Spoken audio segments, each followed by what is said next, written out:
Chapter 4. Search me and know me. You have searched me, Lord, and you know me. Psalm 139, verse 1. On October 31st, 1995, it was Halloween. I was a second grader boarding the school bus and dreaming of a month's supply of candy. I happened to grab a seat next to a neighbor who was in kindergarten at that time. I was carrying a good deal of pride because that day I had recently completed my first ever chapter book from cover to cover. The Scholastic Book Fair had rolled through sometime in September. Somehow that little setup of cardboard cutouts in the library was like a mirage in the desert. Never were elementary schoolers so thirsty to read, mark their page with a super cool bookmark, and pick up the right obnoxiously large, loudly colorful cup eraser for their number 2 pencil. I was no different. When the Scholastic Book Fair was in town, I was briefly transformed into a bookworm, with the fire burning in me that only well-written fiction could satisfy. With Halloween around the corner, naturally, I picked out the latest offering from the Goosebump franchise. Later that day in class, I leafed forward to see how many pages were left in Chapter 1. I was on Chapter 3. And already growing bored, wondering if I had the stamina for this journey of adolescent horror. As fate would have it, at that very moment, Jacqueline approached my desk with about 5 books in her hand. Tyler, what chapter are you on? Chapter 1. I just started. Oh, great. I love chapter books. Let me know if you like it. It was that precise moment I was certain I did possess the stamina for the horror journey. You see, I had a crush on Jacqueline. Secretly, I suspect every boy in class did. And if this book was the way to a lengthier interaction, I was ready to run a bubble bath, light a few aromatherapy candles, brew a cup of tea, and settle in for a sophisticated evening with my very first chapter book. I finished it several weeks later. Jacqueline never even asked me about it again. I went back to television immediately after finishing that book. But then, Halloween rolled around. I sat down on the bus, turned to a kid next to me, and said, "Hey, you want to hear a ghost story?" "Sure," he replied. Over the next 15 minutes, I proceeded to recount every detail of that Goosebumps plot in accordance with my memory. I wrapped up just as we made this stop a couple blocks before mine. By the time I opened my front door, his mom had already called my mom. "Your son told my son a ghost story, and he was so afraid that he came shaking and crying." I have a vivid recollection of that day, because it's the first time I can remember feeling a deep sense of guilt. Something I had done with honest intentions, without aim to scare or hurt, had produced pain in the life of another. How could that be? In high school, I had a temper so bad I was prone to outbursts. I got so angry at my younger brother that I punched a hole in the wall of my own bedroom. We never got it fixed, just covered it with a poster and pretended it never happened. In college, I was on my own for the first time, which brought all of my buried insecurities to the surface. The most effective means I found for wrapping security around me, my suddenly exposed and fragile sense was gossip. As long as I stayed on the side of mocking others behind their backs, I felt all right, comfortable in my own sin, included and accepted. In my early 20s, I dealt with the pornography addiction. I call it an addiction, not a pornography struggle, an addiction, because it went well beyond the bounds of my willpower. I didn't want to do it, but there I was, in my dorm room, in Bible college, right after finishing up an essay on Romans, Googling something on my laptop again. That didn't just go away. Even after I became a pastor, I can also recall in equally vivid detail the heavy blanket of shame I wrapped myself in on Wednesday nights as a young youth pastor. After preaching sermons to middle school and high school students, I'd find myself starting lustfully at the glow of my iPhone before falling asleep. I can remember praying theologically misguided but completely sincere prayers. God, please don't penalize those kids because of my failure. It didn't go away.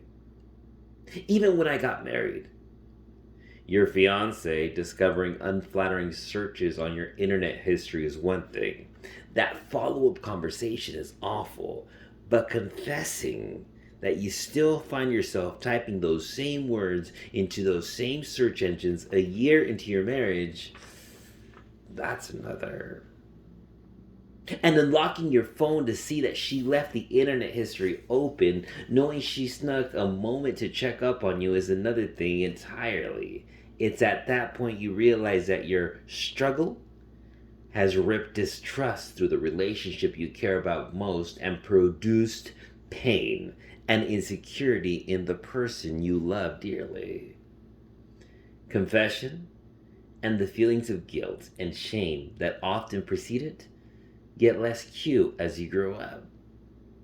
When a misguided Goosebumps recap matures into marital fracture, it doesn't just read nearly as charming. It's been more than a decade since any form of disembodied lust was a struggle for me on any level. I've found what Scripture calls victory in that area of my life. And I've also found that God has flooded my life with people who have been right in the thick of identical secret struggle, because it's our wounds that God often uses to heal others, not our competencies. As of this moment, it's impatience and anger that have a hold on me, which has the potential to sound okay if you keep it general. But if you were in the room for some of the petty arguments I've started with my wife, or some of the moments in which rage spilled out of me, directed at my toddler-aged children, it wouldn't seem so general. 10 days prior to writing this, the community I pastor gathered for midnight prayer and worship to start an incredible season of 24 hours a day, 7 days a week, unceasing prayer. Revival, right? Come on! But that very day, I yelled at my son Hank 3 separate times, and I had promised myself I wasn't going to use that form of discipline anymore, because for me, it's about me releasing my anger, not about reaching him. And in the minutes before I walked through the church door for the first midnight hour of prayer, I was walking down the sidewalk in an argument with Kristen because I so had a moment of vulnerability on her part. Now she's in tears because my response was the worst possible response. Revival, right? Come on. No, I showed up that night defeated and in need. Merciful God, meet me here with your mercy. That's what I was whispering under my breath in the front row of the prayer meeting I was leading. And God did meet me. Not because of me, but in spite of me. I need you to unequivocally know, dear listener, that I am on the confessor side of this equation, not the absolver side. You probably already know there is nothing different about me and you when it comes to the need to confess. But it's important for you to know that I know that too. Picture yourself at a wedding reception with a bunch of friends, but no date. tearing up the dance floor to the tune of Ariana Grande, Justin Bieber, and crowd-pleasing throwback Salt and Pepper. If you're having that kind of night, the confession is the DJ slowing things down with The Way You Look Tonight, or a track from Al Green's Deep Cuts. It's not surprising, I figured we were going here, but I'm not particularly excited about it. I'll use this 4-minute window to catch my breath and refresh my beverage. Psalm 24 is a song composed by David for the sake of celebration. It begins, "The earth is the Lord's and everything in it, the world and all who live in it, for he founded it on the seas and established it on the waters." And it concludes in the repeated declaration, "Lift up your heads, you gates, be lifted up, you ancient doors, and the King of glory may come in." Who is this King of glory? The Lord strong and mighty, the Lord mighty in battle. It's a triumphant crowd pleaser, which is what it makes these lines, verses 3 and 4, seem so out of place. Who may ascend the mountain of the Lord? Who may stand in his holy place? The one who has clean hands and a pure heart, who does not trust in an idol or swear by a false god.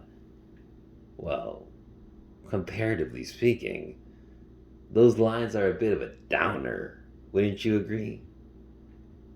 It's the DJ switching to a slow jam and the dance floor clearing out.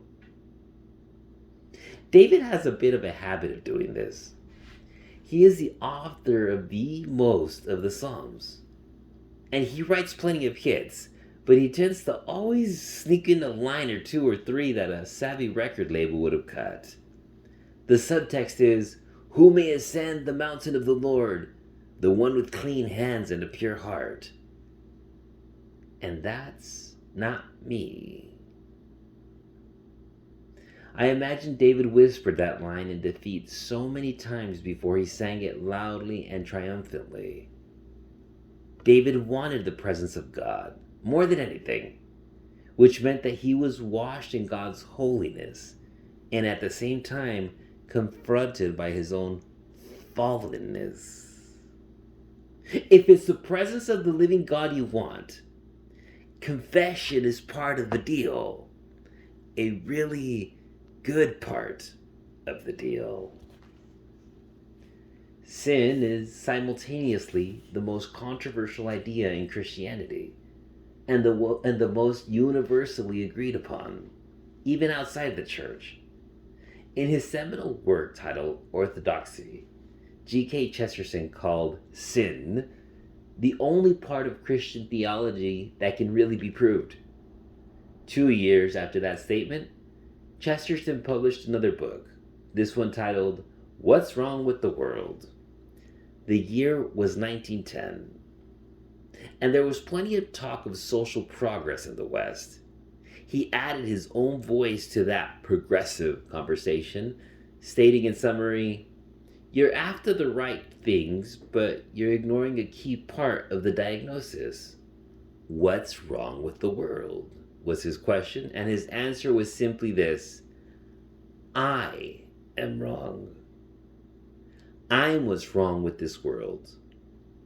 The world doesn't get sorted out unless I do.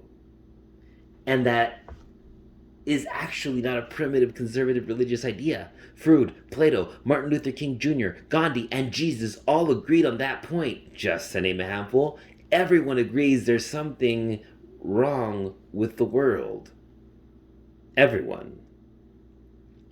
The difference in philosophies and religions often comes down to what vocabulary is used to describe the world's brokenness and the way this brokenness gets mended.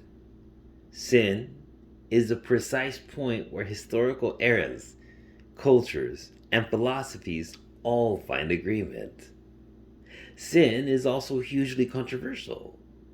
It's been so abused and manipulated over the years that for some, the moment this tiny 3-letter word appears on the page, it is minimized to a single, subjective, and often very legitimately painful experience.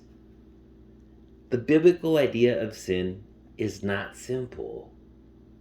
Sin is massively broad. Bible scholars have pointed to 8 different Hebrew words used in the Bible, all translated with one English word: sin. The broad biblical definition is given in the form of a story, not a statement. In the Bible's opening pages, man and woman are described as naked and unashamed. That's about a lot more than physical nudity or hippie liberation. It's about the state of their souls. Flip the page and the story turns on what's commonly referred to as the fall. Sin plunges into human history.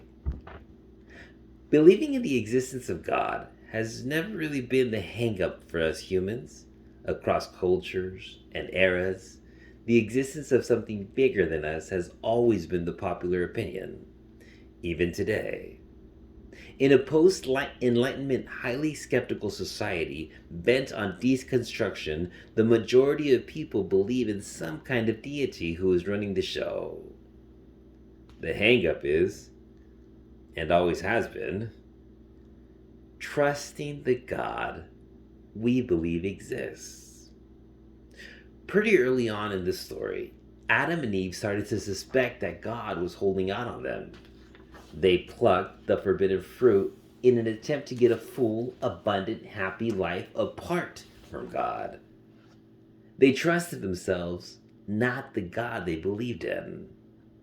And that is what the Bible calls sin. Good desire channeled through the wrong means. Sin is shorthand for any attempt to meet our deep needs by our own resources. The instinctive human response to sin is hiding. Right away, Adam and Eve realized they were naked and sewed fig leaves together to hide from each other. When they heard God's footsteps approaching, they even hid from God in the brush. Naked and unashamed, instantly became covered and ashamed. God sees them hiding.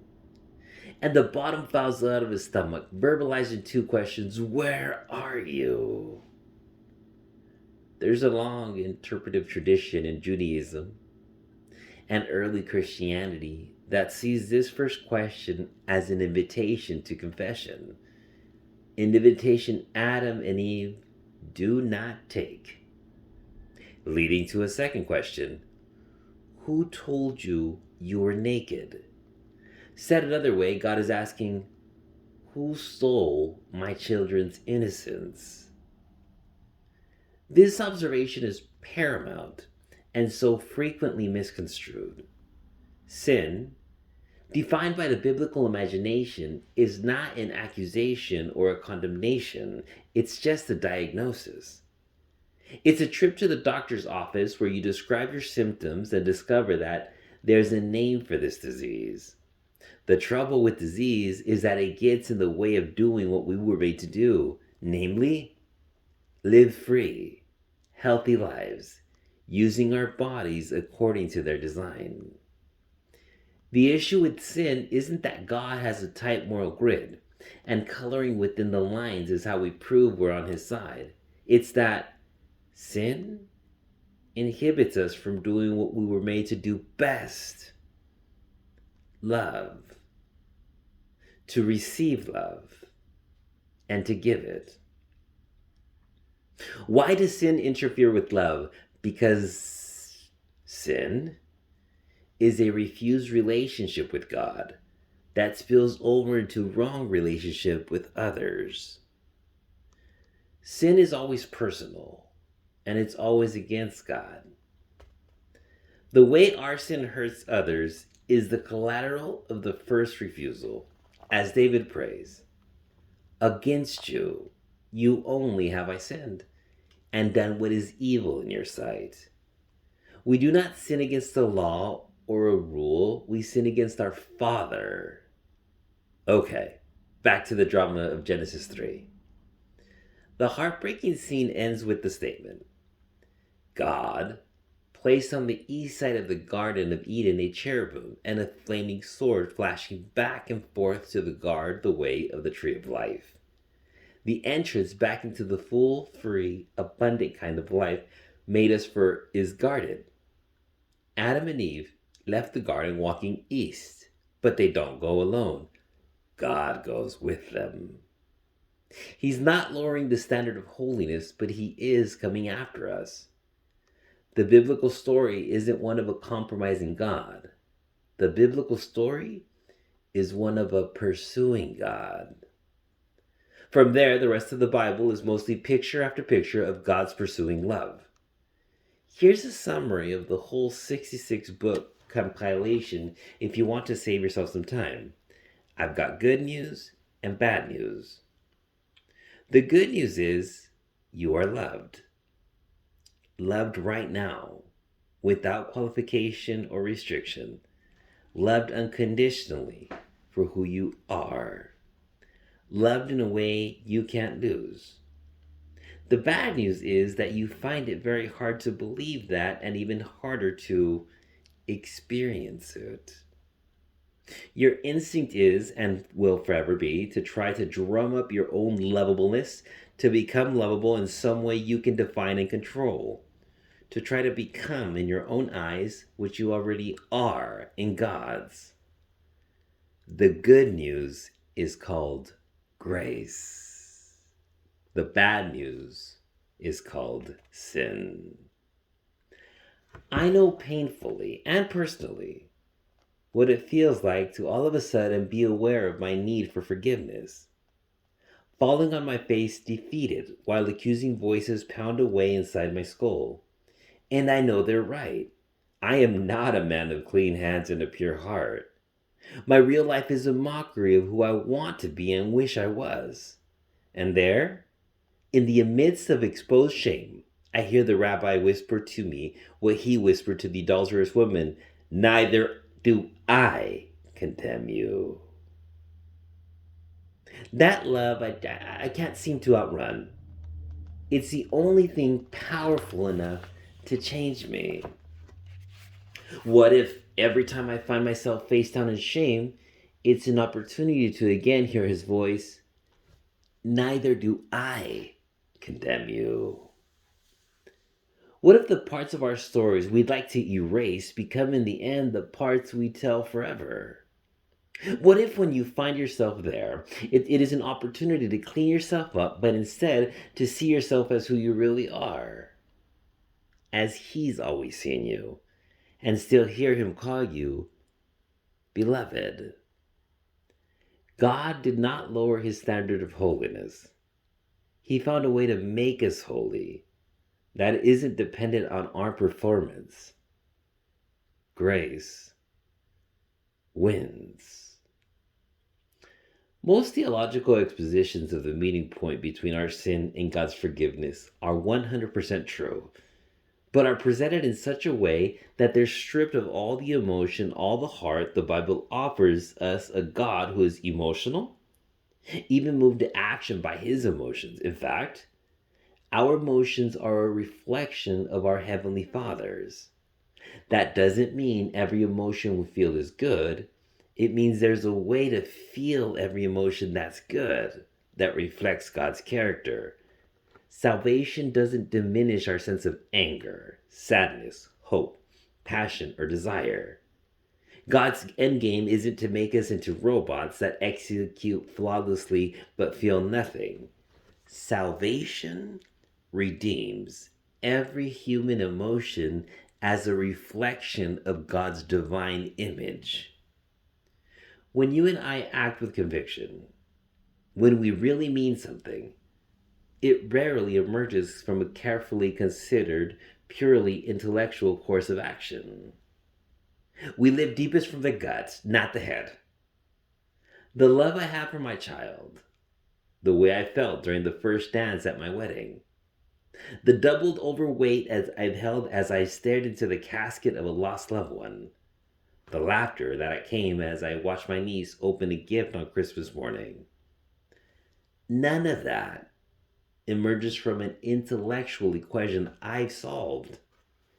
It comes from somewhere deeper, somewhere more instinctive, some emotional place, something like my gut.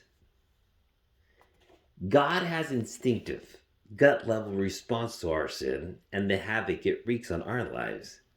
He is not cool and calculated.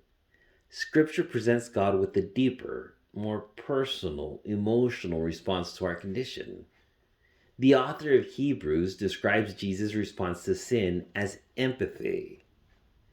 For we do not have a high priest who is unable to empathize with our weaknesses, but we have one who has been tempted in every way just as we are, yet he did not sin. The Greek word in the NIV as empathize is a compound word sympatheo. It is a combination of the Greek word paschal, meaning to suffer, and the prefix son, with, much like we use the prefix co in English. This word translated literally means to co-suffer. That's how Jesus deals with our sin.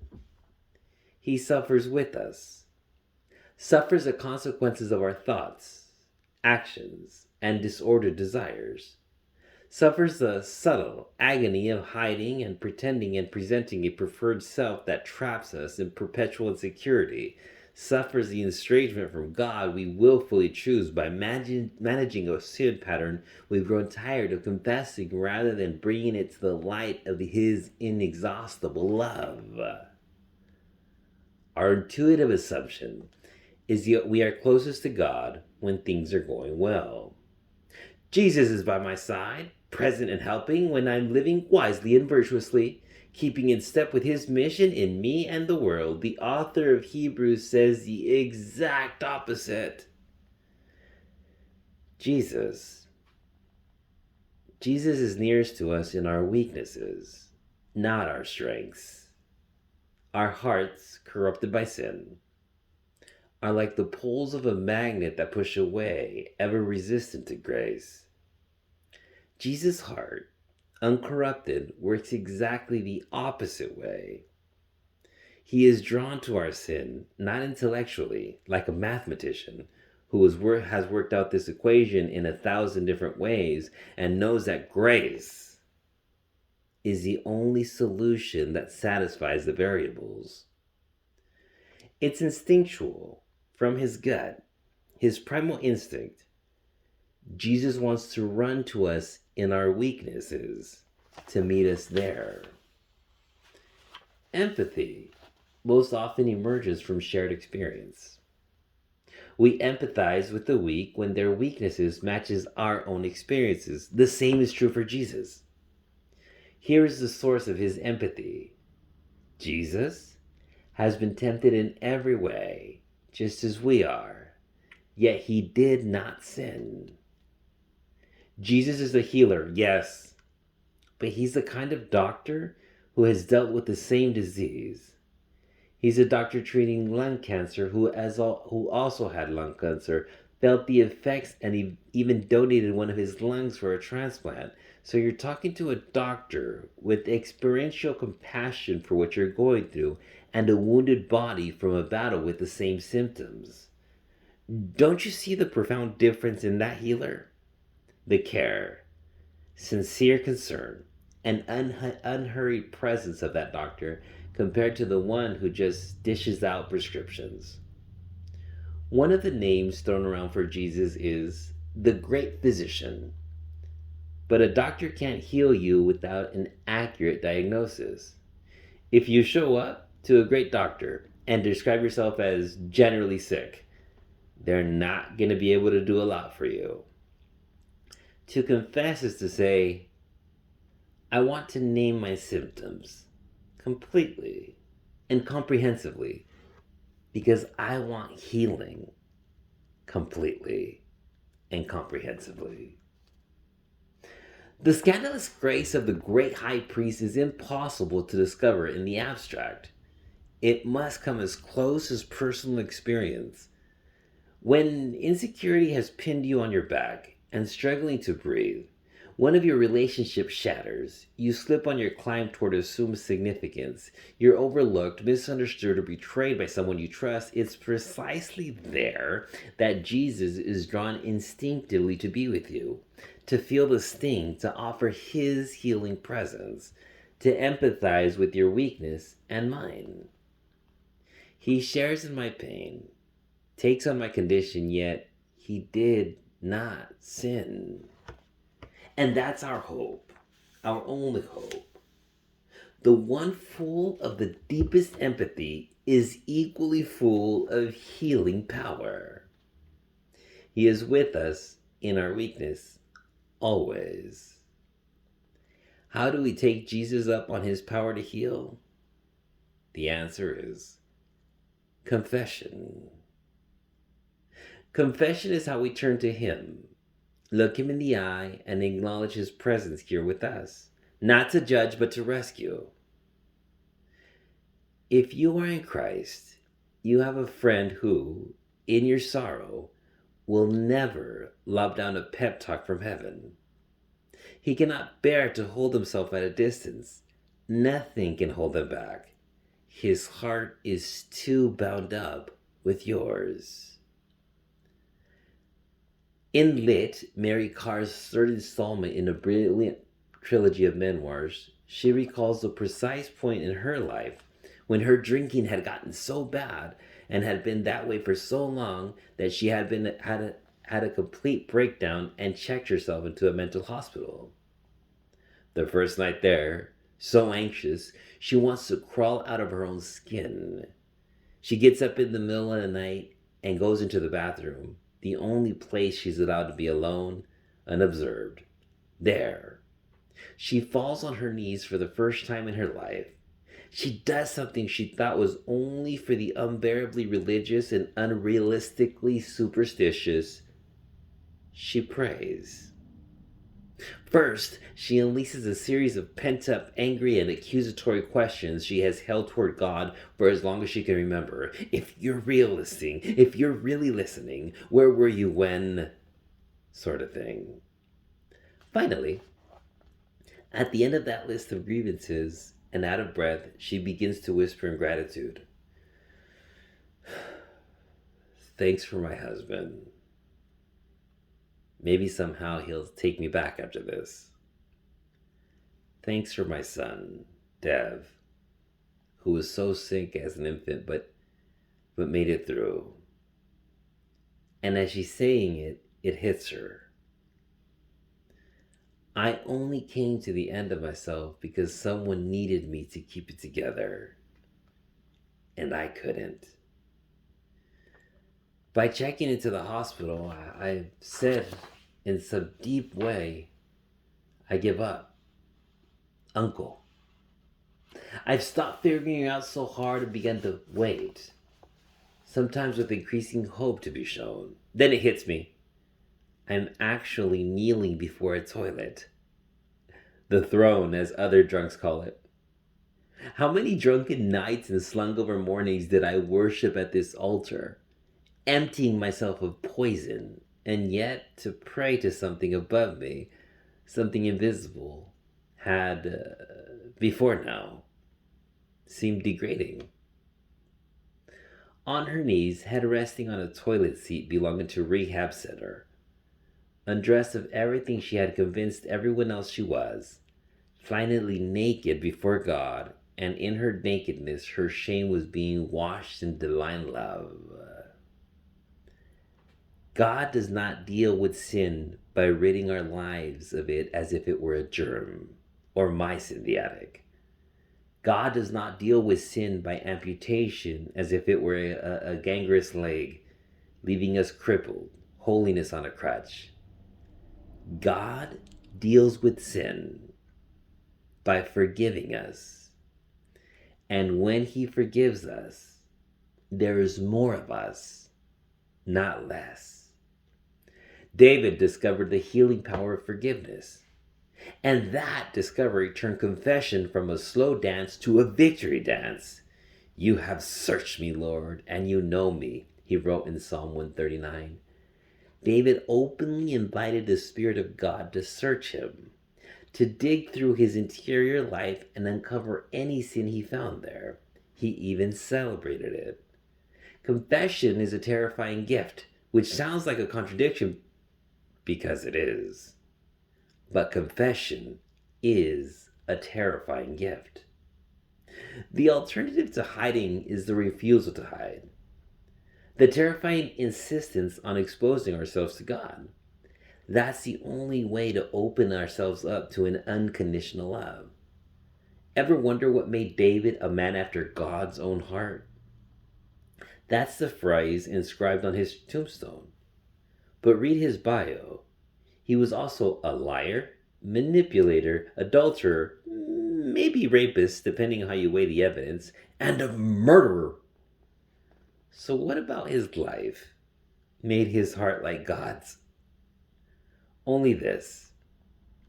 The Psalms he authored were peppered with personal confession.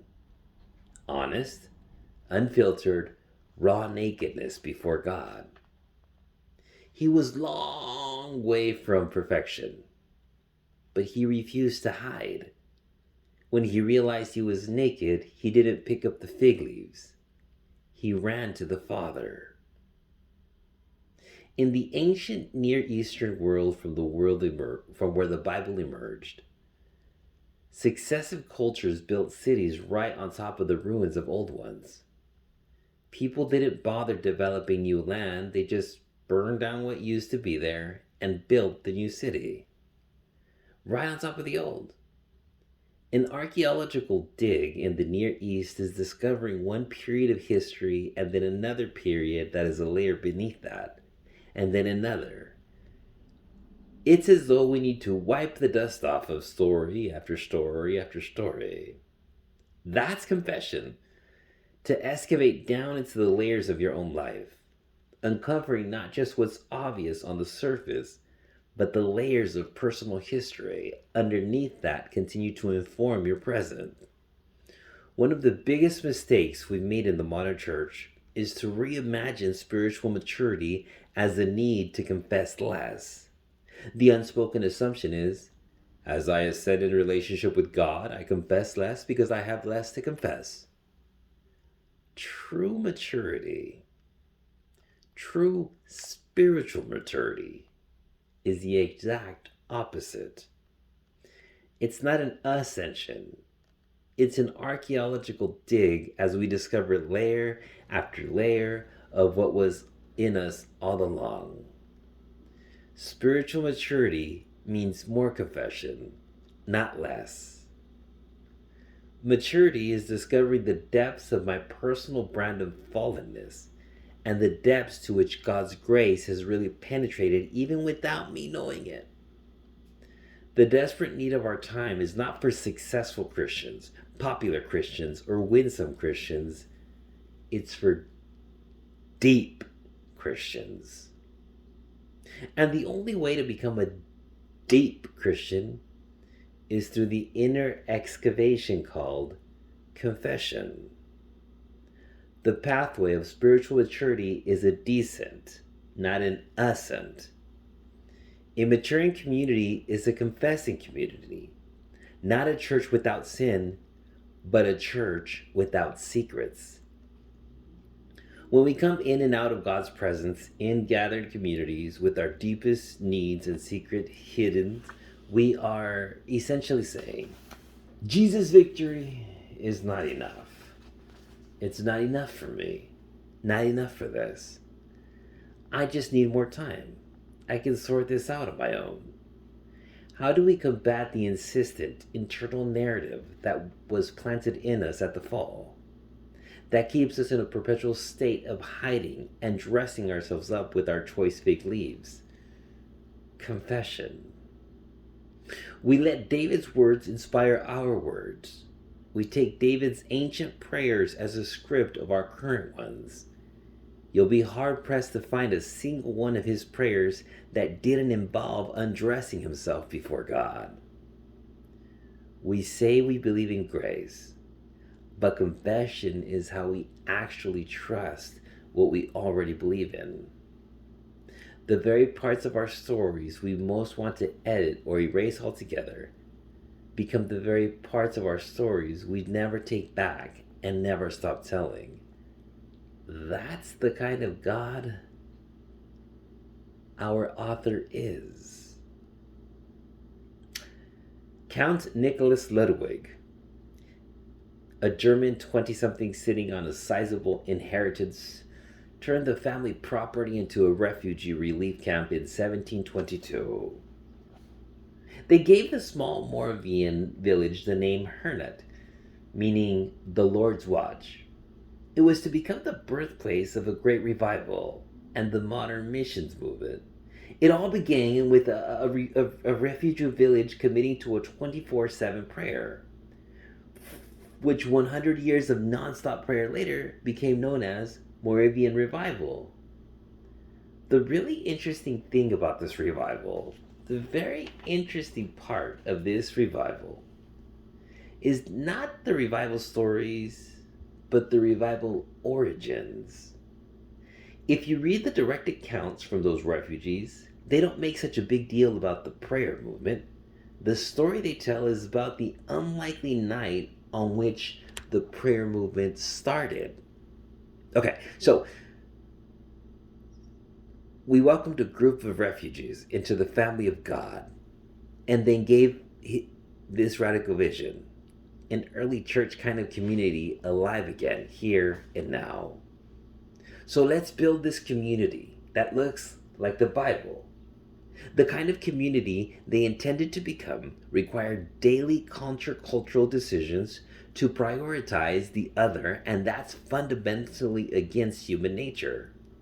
Naturally, 5 years in, there was widespread disillusionment, a whole lot of pain, and pervasive sense of disappointment, cynicism, blame, and plenty of settling for something just okay, but far less than they had envisioned together. On August 13th, 1727, they gathered for another ordinary meeting when Nicholas Ludwig preached a powerful sermon on the cross.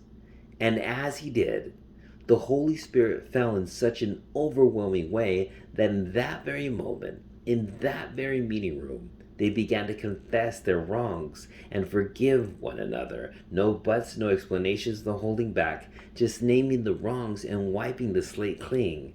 The Spirit fell so heavily that they stayed for hours in confession and actually stumbled out of the church service dizzy with supernatural experience, like drunks out of a pub call at last call.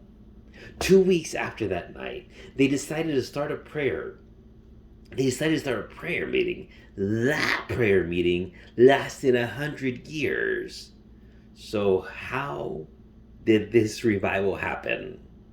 Most historians say prayer. The whole thing was fueled by prayer, and there's a lot of truth to that. But according to the 48 refugees in the room, the eyewitnesses who lived and experienced it, they would have said, no. 100 years of prayer was just the overflow of one night of unfiltered healing confession. Revival didn't happen because everyone agreed it was a good idea. It happened because everyone stripped off their fig leaves in front of one another. Brennan Manning wrote, "Anyone God uses significantly is always deeply wounded." We are, each and every one of us, insignificant people whom God has called and graced us in a significant way. On the last day, Jesus will look us over not for medals, diplomas, or honors, but for scars. It is not by our gifts, insights, ideas, or qualification that God is determined to heal the world, but by scars. By his wounds we are healed, and by our wounds the healing is shared. Cleanse me with hyssop, and I will be clean. Wash me, and I will be whiter than snow. Let me hear your joy and gladness. Let the bones you have crushed rejoice. Psalm chapter 51, 7 and 8. C.S. Lewis paints a vivid picture of the power of confession in The Voyage of the Dawn Trader. Eustace, a young boy who had traded his innocence to a deceiver when he really didn't know what he was doing, was forced to live in the covering of a dragon skin in perpetuity.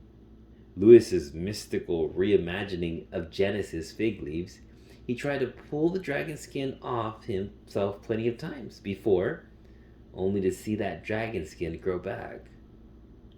Finally, exhausted enough to simply lie still, Eustace is approached by the lion Aslan, who is terrifying but gentle. Lewis's depiction of Jesus. Then the lion said, "But I don't know if it spoke. You will have to let me undress you." I was afraid of his claws, I can tell you, but I was pretty nearly desperate now. So I just lay flat down on my back to let him do it. The very first tear it made was so deep that I thought it had gone right into my heart. And when he began pulling the skin off, it hurt worse than anything I've ever felt. The only thing that made me able to bear it was just the pleasure of feeling the stuff peel off. You know, if you've ever picked the scab of a sore place, it hurts like Billy O, but it's so much fun to watch it coming away. Well, he peeled the beastly stuff right off, just as I thought I'd done before 3 other times. Only they hadn't hurt, and there it was, lying on the grass, only ever so much thicker and darker, and more knobbly looking than the others had been. And there was I, as smooth and soft as peel switch and smaller than I had been. Then he caught a hold of me. I didn't like that fur. I was very tender underneath now that I'd no skin on, and threw me into the water. It smarted like anything, but only for a moment. After that, it became perfectly delicious. And as soon as I started swimming and splashing, I found that all the pain had gone from my arm, and then I saw why. I turned into a boy again. I want God's presence and power. I want to know in my days what Nicholas von Zinterhoff knew in Hernut, what Paul knew in Ephesus, what Peter saw in Jerusalem. I hunger for God in my midst, the current experience of all that Jesus won for me. God's response to my desire is simple, loving, and straightforward. You will have to let me undress you. David knew what it felt like to be undressed and thrown into the water. The sting at first, and then the childlike joy of splashing around in the freedom and innocence of restored childlikeness. In Psalm 51, his famous confession, he used 4 different words to name his sin, but 19 different words to illustrate God's forgiveness. We have a limited number of ways to sin. His forgiveness, though, is limitless and infinite. Let the bones you have crushed rejoice, shouts David. Let the place of soul-crushing agony, the secret I'm holding beneath the surface, the weight I'm lunging around, turn into pure joy. The dancing, laughing, shouting kind of joy. Well, you will have to let me undress you.